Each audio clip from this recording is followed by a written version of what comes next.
Okay, तो cash flow statement जब बनाते हैं तभी उसका एक फॉर्मेट होता है, वो फॉर्मेट आज हम पूरा समझेंगे। एंड ये भी याद रखो कि कैश फ्लो स्टेटमेंट किस अकाउंटिंग स्टैंडर्ड के हिसाब से बनता है। तो इससे it is as per accounting standard 3, revised accounting standard 3। तो दिस एक नंबर का एमसीक्यू भी पूछ सकते हैं। तो cash flow statement is made as per accounting standard 3, revised accounting standard 3। तो सबसे पहले हम इसका ए पार्ट करते हैं। We are trying to learn the cash flow format.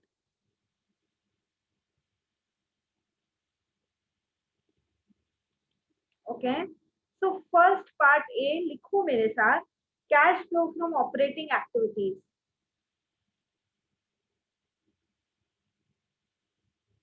जब हम लोग प्रॉफिट एंड लॉस बनाते हैं तो हमारे पास नेट प्रॉफिट या नेट लॉस होता है, ठीक है। उससे नेट प्रॉफिट या नेट लॉस से हमको पहुंचना है cash and cash equivalence at the end of the year. तो स्टार्ट करेंगे cash flow from operating activities.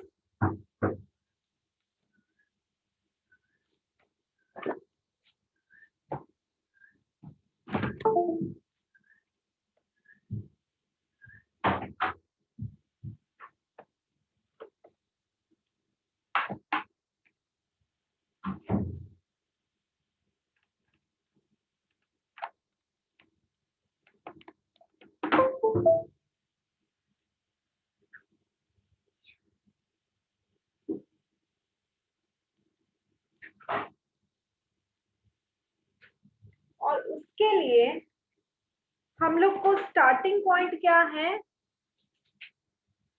Starting point is net profit before tax.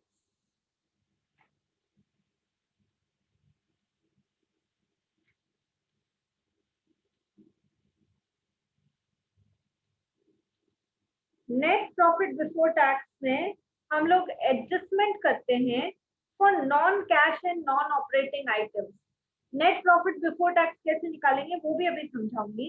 इसके अंदर एडजस्टमेंट करना है, एडजस्टमेंट ऑफ, जैसे अब डेप्रिसिएशन है, डेप्रिसिएशन तुमने प्रॉफिट एंड लॉस में डेबिट किया होगा।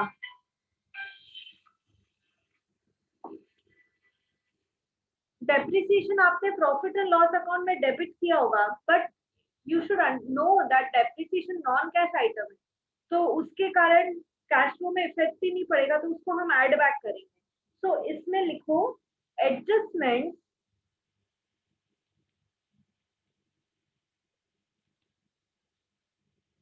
For non cash and non operating items.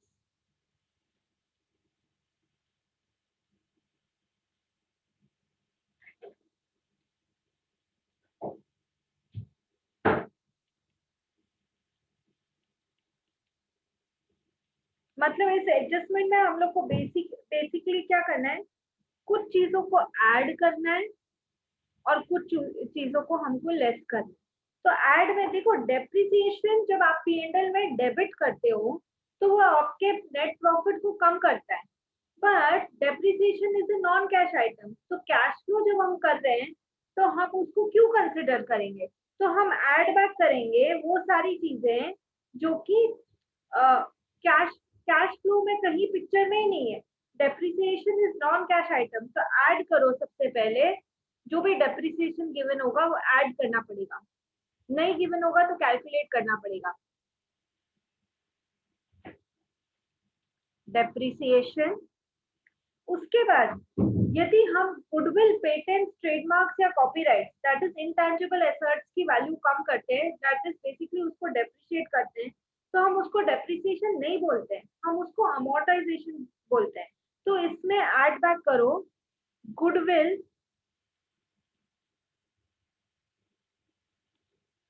Patents, trademark and copyrights amortised, मतलब बेसिकली डेप्रिशिएटेड ही। और जब मैं लिख रही हूँ, आप मेरे साथ लिख रहे हैं और उसको ध्यान में भी रख रहे हैं कि ये चीज मुझे ऐड बैक करनी है, नहीं तो आप सम कैसे करोगे। नेट प्रॉफिट बिफोर टैक्स, उसमें हम एडजस्टमेंट कर रहे हैं for non cash and non operating item. तो डेप्रिसिएशन ऐड बैक किया, गुडविल पेटेंट ट्रेडमार्क अमोर्टाइज वो ऐड बैक किया, फिर प्रिलिमिनरी एक्सपेंसेस या discount on issue of shares and debentures written off. देखो जो भी प्रिलिमिनरी एक्सपेंसेस है या discount on issue of shares या डिबेंचर्स रिटर्न ऑफ है, ये कहाँ से हुआ, ये कोई day to day business activity तो है नहीं। तो what will happen to this, okay, so this is basically non operating items. तो ऐड करो preliminary expenses,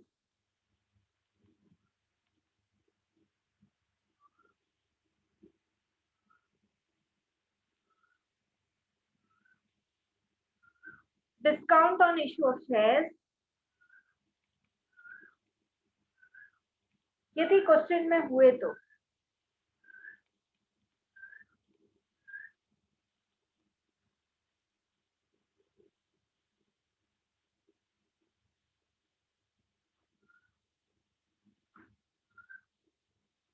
Preliminary expenses, discount on issue of shares and debentures written off।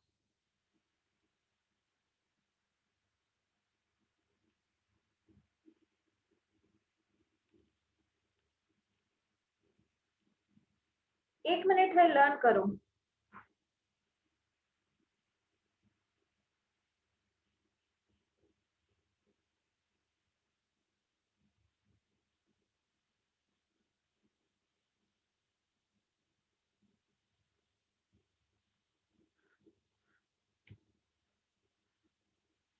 फिर interest on long term borrowing या loss on sale of fix assets.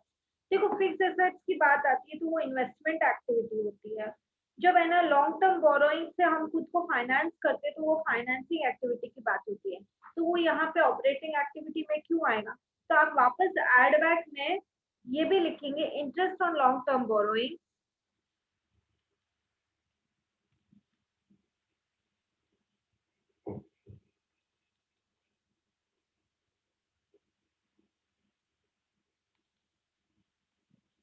interest on long-term borrowing and loss on sale of fixed assets।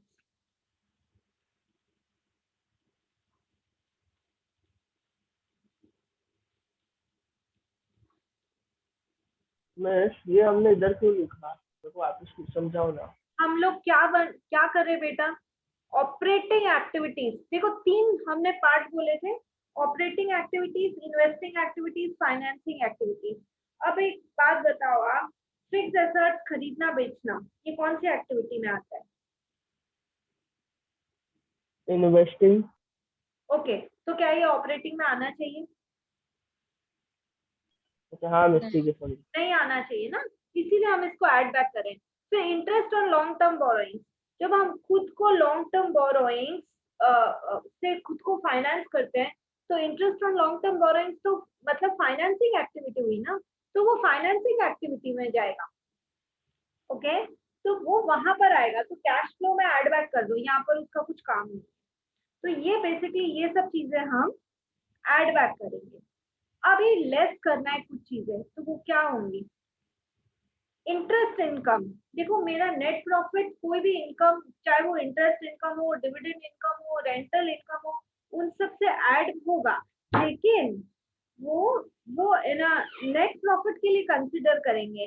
वो operating activity नहीं है, dividend मिलना आपको operating activity नहीं है, तो इस यहाँ से हटा दो। मतलब वो ऑपरेटिंग एक्टिविटी में मुझे ये देखना है कि मेरे डे टू डे बिजनेस करने से मेरा कितना इनफ्लो और कितना आउटफ्लो है। तो जो भी ऑपरेटिंग एक्टिविटी नहीं है सब हटाओ यहाँ से। तो लेस करो इंटरेस्ट इनकम,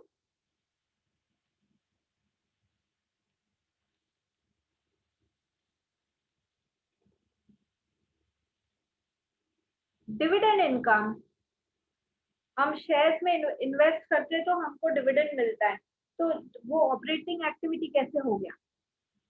वो तो हमने कोई है ना किसी कंपनी के शेयर्स में इन्वेस्ट किया, डिविडेंड मिला, तो वो तो इन्वेस्टिंग एक्टिविटी होगा ना, तो यहाँ से हटा दो क्योंकि वो ऑपरेटिंग एक्टिविटी है ही नहीं।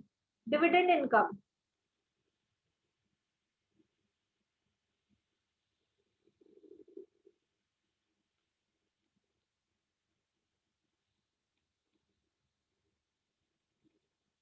Interest income, dividend income, rental income,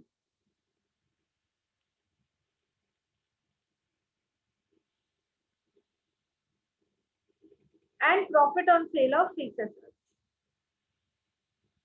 इन सब से मेरा नेट प्रॉफिट बढ़ा होगा, बट ऑपरेटिंग इनफ्लो नहीं है ये इन्वेस्टिंग या फाइनेंसिंग में आता है, तो इसको लेस करो यहाँ से, profit on sale of fixed assets.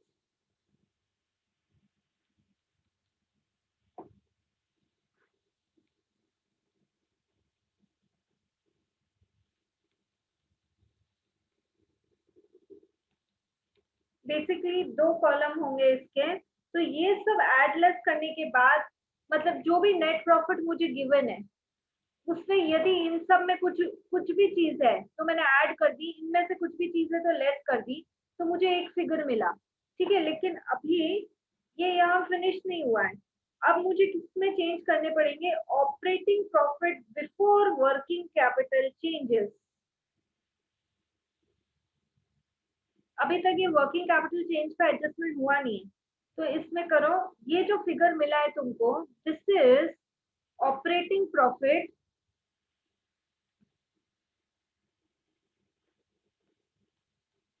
Before working capital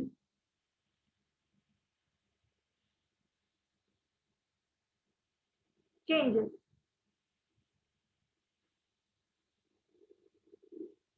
ठीक है। Operating profit before working capital changes. अब वापस से कुछ चीजें ऐड करेंगे, कुछ चीजें लेस करेंगे, फिर मिलेगा कैश जनरेटेड फ्रॉम ऑपरेशन। एक बार लगता है अरे बाप रे इतना सारा फॉर्मेट है, ठीक है, ये कैसे लर्न होगा, ये कैसे हम करने वाले हैं, लेकिन कॉमन सेंस अप्लाई करो और 10 सम बैक टू बैक करो, ये फॉर्मेट ऐसे ही दिमाग में लर्न हो जाएगा। तो इसमें कुछ चीजें ऐड करेंगे, इसमें डरना नहीं है, सम प्रैक्टिस करना है, तो आपको फॉर्मेट रटने की कोई जरूरत नहीं पड़ेगी यदि आप back to back some practice करोगे। तो कुछ ऐड ऐड करना है, कुछ लेस करना है। क्या ऐड करेंगे, डिक्रीज इन करंट एसेट्स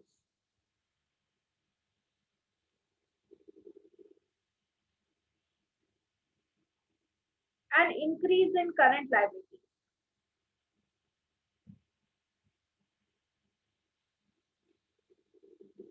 ये ऐड करना है। और क्या लेस करेंगे, इंक्रीज इन करंट एसेट्स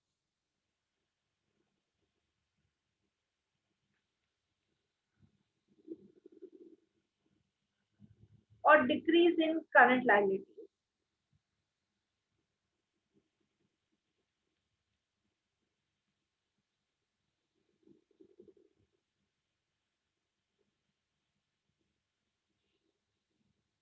यदि तुम इतना सा भी याद रख लोगे कि ऐड में क्या हो रहा है, डिक्रीज इन करंट एसेट्स, तो लेस में इंक्रीज इन करंट एसेट्स ही होगा ना, ये इसके ऑपोजिट ही होगा ना। यदि ऐड में डिक्रीज इन करंट एसेट्स है तो लेस में इंक्रीज इन करंट एसेट्स होगा, और ऐड में यदि इंक्रीज इन करंट लायबिलिटी है तो लेस में डिक्रीज इन करंट लायबिलिटी, मतलब एक याद करो तो उसका अपोजिट ही लेस में होगा, और डिक्रीज इन करंट एसेट्स है तो इंक्रीज इन करंट लायबिलिटी ही होगा इधर। एक मिनट शांति से इसको लर्न करो। ऐड में क्या है, decrease in current assets, and less में क्या है, increase in current assets. Add में क्या है, increase in current liability, less में क्या है, डिक्रीज इन करंट लायबिलिटी। तो ये सब प्लस माइनस करने के बाद हम लोग को क्या मिलेगा, कैश जनरेटेड फ्रॉम ऑपरेशन।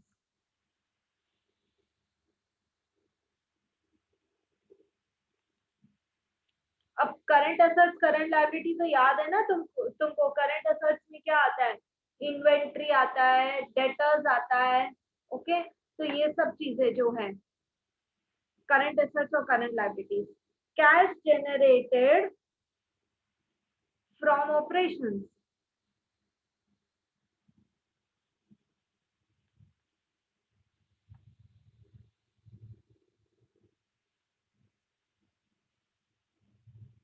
और इसमें से हम जब लेस करेंगे income tax paid,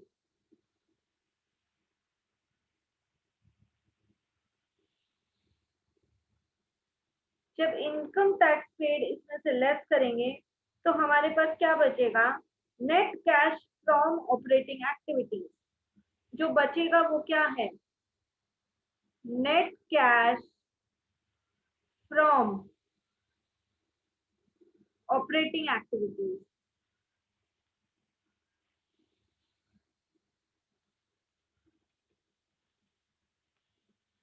net cash from operating activities, ठीक है। तो ये पूरा फॉर्मेट 2-3 बार ध्यान करो, कहीं लिखो, फिर सम स्टार्ट करो। सम स्टार्ट करने की जल्दी मत करो, मैं सीधा सम पे जा रहा हूँ। फॉर्मेट नहीं याद है तो सम नहीं होगा, ओके। अब इसके बाद हमको जो करना है वो क्या है, net profit for the current year. मतलब है ना, जो मुझे ढूंढना है, जो मेरा स्टार्टिंग पॉइंट है नेट प्रॉफिट बिफोर टैक्स, वो भी मुझे कैसे ढूंढना है, उसके लिए भी वर्किंग देती हूँ।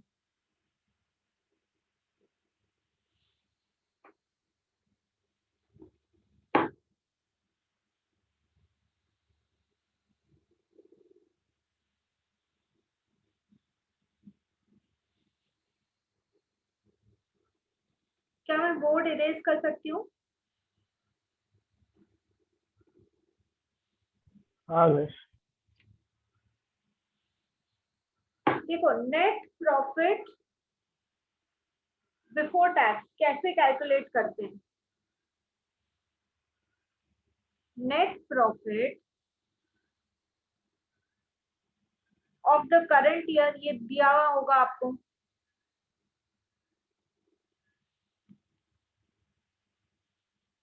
इसके अंदर आपको कुछ चीजें ऐड करनी है, कुछ चीजें लेस करनी है, दैट उसके बाद you will reach to net profit before tax. और ये हमारे क्वेश्चन का स्टार्टिंग पॉइंट है, नेट प्रॉफिट बिफोर टैक्स।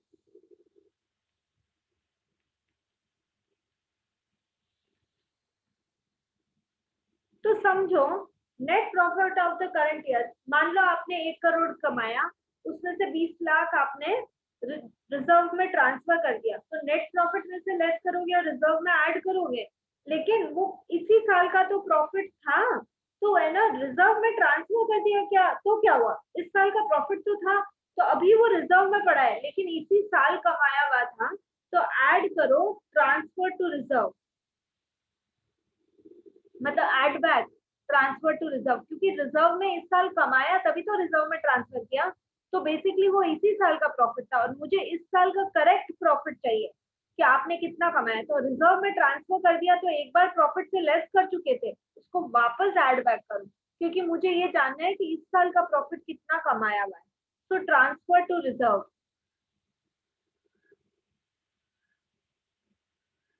ये ऐड बैक करो, ठीक है। तो रिजर्व में डाला, चाहे मतलब आपने किसी भी, reserve can be anything, any reserve, लेकिन किसी भी रिजर्व में ट्रांसफर किया है तो उसको वापस यहाँ पे ऐड बैक कर दो। देन एक बात याद रखो, हमने कल की क्लास में बोला था प्रपोज्ड डिविडेंड क्या होता है, आई मीन डिविडेंड क्या होता है, डिविडेंड क्या होता है, पहले ये बात बताओ मुझे। मैंने कल सिखाया था, कम ऑन, कितना तुम लोग को समझ में आया, डिविडेंड क्या होता है? Dividend is a part of profit which is divided into, मतलब उनमें शेयर होल्डर्स को दिया जाता है, वो प्रॉफिट एकदम का पार्ट। सही मोहित, एकदम सही। That part of profit which is distributed among the share holders is known as dividend. तो एक बात बताओ, यदि प्रॉफिट होगा तो ही डिविडेंड दोगे कि बिना प्रॉफिट के नाचने लग जाओगे कि मैं तो डिविडेंड बांटूंगा, ऐसा कोई करता है क्या? तो प्रॉफिट है तो डिविडेंड देने की सोच रहे हो। अच्छा, एक बहुत सिंपल सा क्वेश्चन मैं तुमको पूछती हूँ, पहले ये बात बताओ कि पहले सगाई होती है कि पहले शादी? चलो, कॉमन सेंस, हम आपका कॉमन सेंस का टेस्ट ले रहे हैं, पहले सगाई होती है कि पहले शादी, बोलो। सगाई। पहले सगाई होती है, फिर सगाई में हाँ हो जाता है सब कुछ, आपका कोर्टशिप पीरियड अच्छे से चल जाता है, फिर शादी होती है। तो आप ऐसे सीधा ही जाके डिविडेंड बांट नहीं देते हो, पहले आप प्रपोज करते हो, दैट इज सगाई। उसके बाद प्रपोज करने के बाद फिर हम डिविडेंड पे करते हैं। तो सिर्फ प्रपोज किया, दैट इज सिर्फ सगाई, अभी तक पे नहीं कर दिया है, कि शादी नहीं हो गई है। So when you propose dividend then only you will pay. तो पहले प्रपोज करो। प्रपोज करना मतलब अब तैयारियां स्टार्ट हो गई है कि आप चीजों को साइड में रखोगे, अरे ये डिविडेंड तो मैंने प्रपोज कर दिया है, तो अब मुझे पे करना पड़ेगा उसको। So propose dividend for current year, इस साल के प्रॉफिट से ही प्रपोज करोगे ना, ये तो नहीं हो सकता कि प्रॉफिट नहीं और डिविडेंड प्रपोज करने निकल दिए, ऐसा तो हो नहीं सकता ना। So propose dividend for current year, इस साल के प्रॉफिट से ही कम किया होगा तुमने, अब वापस उसको ऐड बैक करो, क्योंकि वो इसी साल के प्रॉफिट का हिस्सा था जो तुमने प्रपोज कर दिया। हमेशा याद रखो, first step propose the dividend and then second step is pay the dividend. बिना प्रपोज किए पे नहीं होता। तो लिखो propose dividend for the current year, इसको भी ऐड करेंगे, क्योंकि डिविडेंड प्रपोज तभी कर रहे हो जब प्रॉफिट है, नहीं तो कर ही नहीं सकते थे, तो प्रॉफिट में वापस ऐड बैक करो इसको। Propose dividend for the current year, propose dividend for the current year. अच्छा, कई बार क्या होता है कि कुछ कंपनीज सुपर डुपर प्रॉफिट करती है, बहुत अच्छा, तो वो एक होता है फाइनल डिविडेंड, तो साल के एंड में होता है, लेकिन उन्होंने कंपनीज की बैलेंस शीट जनरली क्वार्टरली बनती है, 3 मंथ बैलेंस शीट, 6 मंथ, हर 3 महीने में वो लोग बनाते हैं कि हमने क्या किया। तो उन्होंने 3 मंथ्स में इतना अच्छा किया है कि वो इंटरिम डिविडेंड भी डिक्लेयर करते हैं, दैट इज साल के बीच में डिविडेंड दे रहे कि हमारे ये क्वार्टर इतना अच्छा हुआ या ये हमारा 6 मंथ इतना अच्छा हुआ। तो प्रॉफिट में से ही तो डिविडेंड बांट रहे हो। तो यदि कोई आपने इंटरिम डिविडेंड पे किया है ड्यूरिंग द करेंट ईयर, उसको भी ऐड बैक करो, इसी साल के प्रॉफिट से तो पे कर रहे हो, कहाँ से पे कर रहे हो। तो interim dividend paid during the year. देखो इसमें एक बात बहुत ध्यान रखने की बात है, प्रपोज डिविडेंड, डिविडेंड सिर्फ प्रपोज किया था करंट ईयर का तो ऐड बैक किया, और इंटरिम डिविडेंड पे किया था तब ऐड बैक किया है। Interim dividend paid during the year, वो इस साल के प्रॉफिट से ही तो किया है, वापस ऐड बैक करो।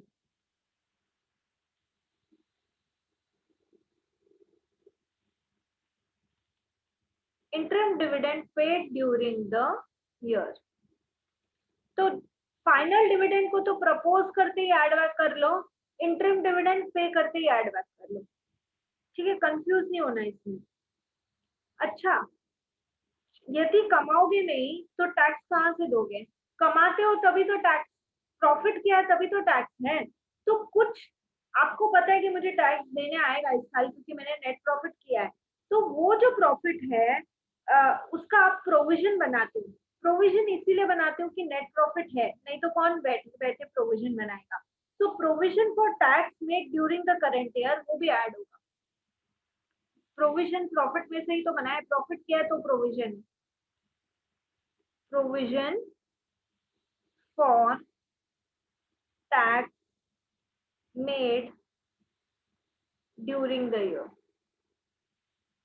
ध्यान रखना है कि ये सब आइटम, देखो क्वेश्चन का स्टार्टिंग पॉइंट है net profit before tax, profit for the current year जो है उसमें ये चीजें ऐड करेंगे, कुछ चीजें लेस करेंगे, तब हमको नेट प्रॉफिट बिफोर टैक्स सही आएगा। यदि आप ये ऐड लेस क्या करना है वो आपको याद नहीं है, ध्यान नहीं है, तो आपका स्टार्टिंग पॉइंट ही क्वेश्चन का रॉन्ग हो जाएगा। That is net profit before tax को करेक्ट लेकर आओ, तब जाके करेक्ट ऑपरेटिंग एक्टिविटी का आंसर मिलेगा।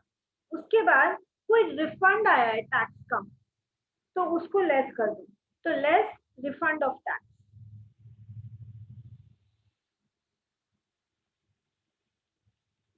ठीक है।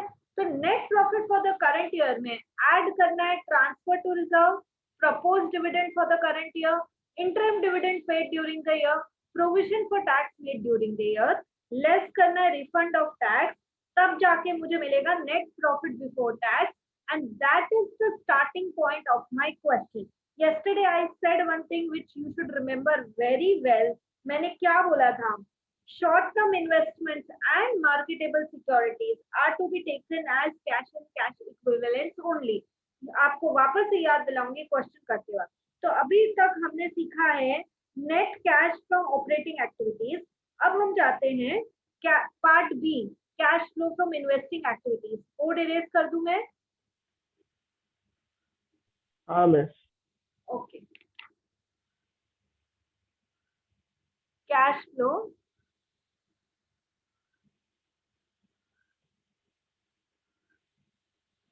पार्ट बी,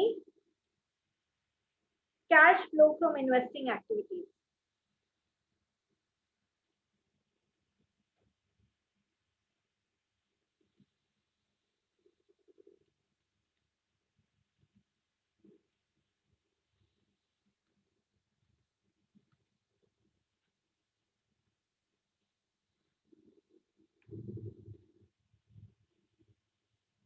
पैसा कहाँ से आएगा?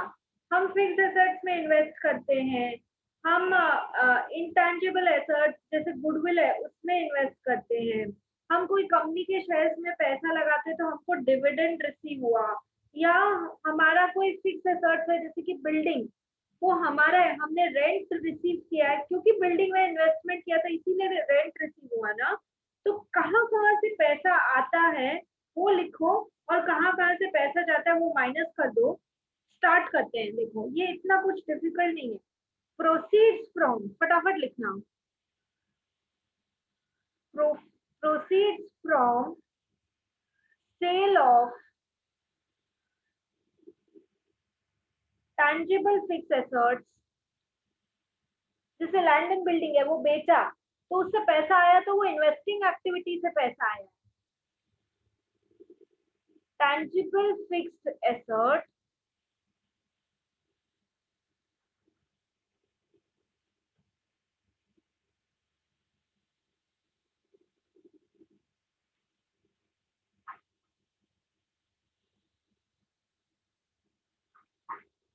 अरे यार क्या हो?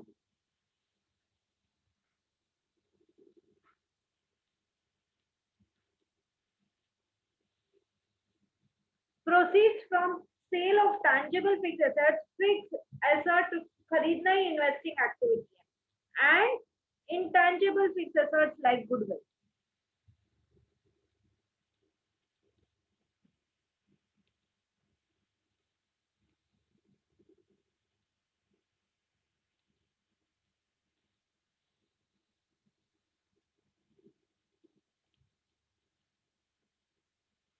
ठीक है, तो उनको बेचने से जो पैसा आएगा दैट इज कैश इनफ्लो होगा, वो होगा इनफ्लो फ्रॉम इन्वेस्टिंग एक्टिविटी। कोई भी नॉन करेंट एसेट्स बेचा है तो proceeds from sale of any non current assets, comma non current assets.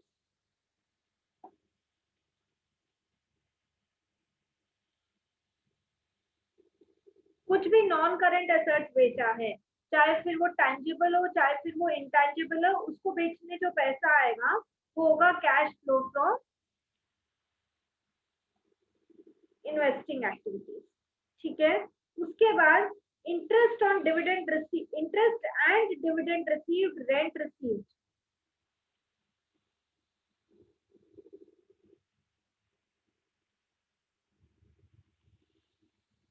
Interest, dividend,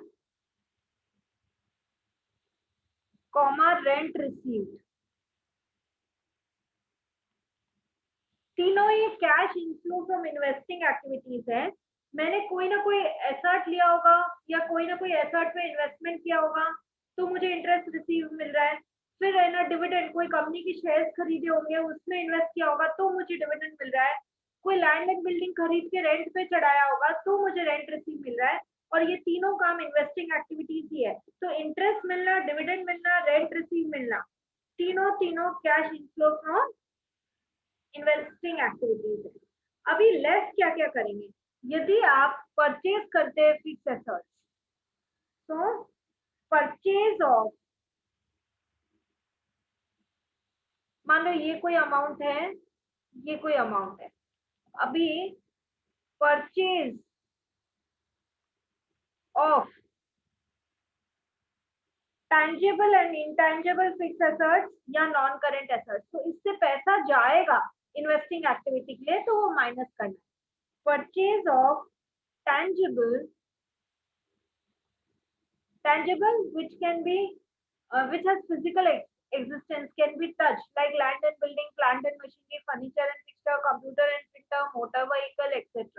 So purchase of tangible fixed assets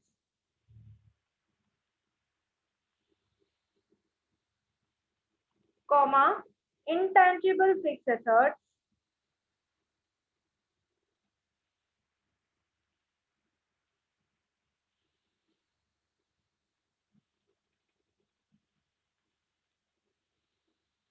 and non-current investment.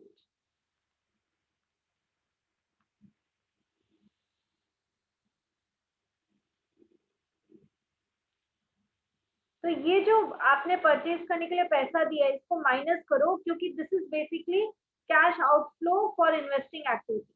तो जो बचेगा आपके पास वो क्या आएगा? Net cash flow from investing activity. Miss हाँ बोलो। मिस जो हम इंटरेस्ट और रेंट पे करते हैं वो नहीं आएगा क्या इन्वेस्टिंग एक्टिविटीज में? यदि मैं रेंट पे कर रही हूँ तो मेरा खुद का एसेट नहीं होगा ना। यदि मैंने रेंट पे किया है तो अरे मेरा एसेट होता तो मैं रेंट पे कोई चीज लेती क्यों? बराबर है ना। तो रेंट पे करना तो नॉर्मल बिजनेस का नेट प्रॉफिट में ही वो हो गया कि है ना, सारे एक्सपेंसेस लेस करके जो बचा वो नेट प्रॉफिट है।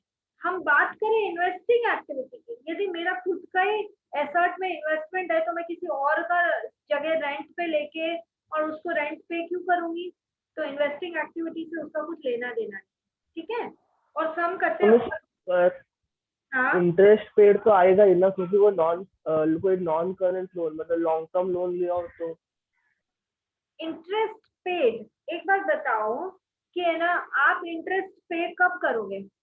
जब भी आपने खुद को फाइनेंस किया होगा कहीं से लोन लेके।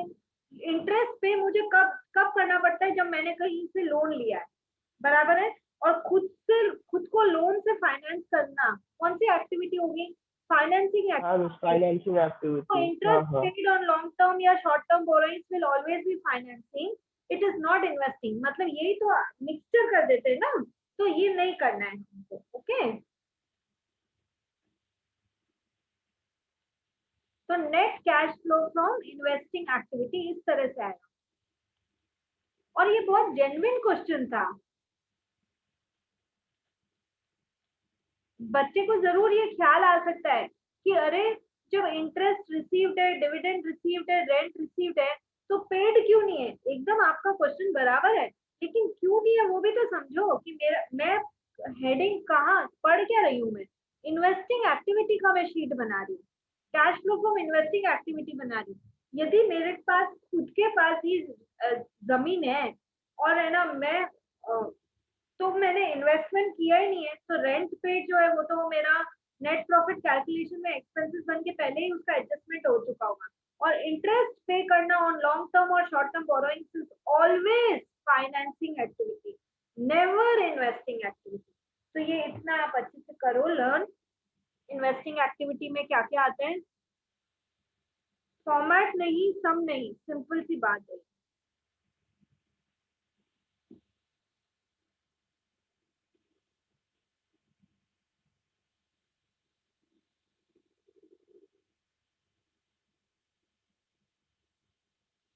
अभी तक जो पढ़ाया समझ गए? हाँ मैं। ओके, तो हम नेक्स्ट करेंगे cash flow from financing activities, उसके बाद सम स्टार्ट करेंगे।